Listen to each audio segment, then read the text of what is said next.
Il commissario Luca Zaia ha presentato ieri a Venezia il dettaglio degli interventi che saranno messi in campo nel corso del 2019 nei territori colpiti dal maltempo dello scorso autunno, un piano inviato anche alla Protezione Civile nel quale è previsto un finanziamento triennale di oltre 927 milioni di euro, dei quali oltre 382 da investire nel 2019 per opere di difesa della costa, opere di difesa idrogeologica e sistemazione idraulica. In totale almeno 1 miliardo e 50 milioni di euro. Subito cash, pronti per la spesa, abbiamo già 309 milioni di euro e ne abbiamo già spesi 100 milioni per le somme urgenze. In dettaglio sono previste opere pari a 190 milioni e 304.966 euro per la provincia di Belluno, 28 milioni e 750 mila euro saranno stanziati per la provincia di Venezia, mentre per la provincia di Vicenza ne sono previsti 26 milioni e 563 mila.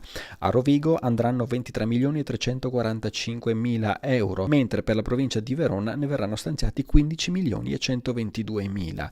A chiusura la provincia di Padova con 10 milioni e 219 mila euro.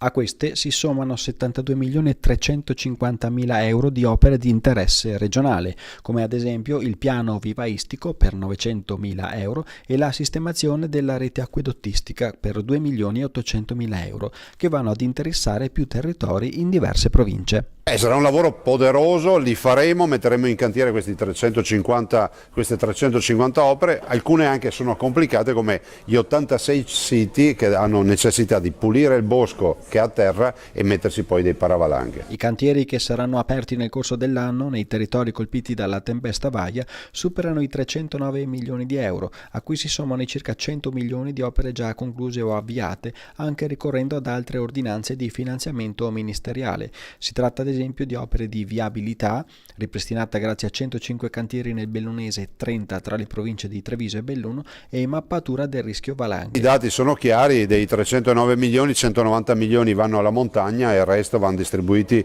per altri danni avvenuti in giro per il Veneto.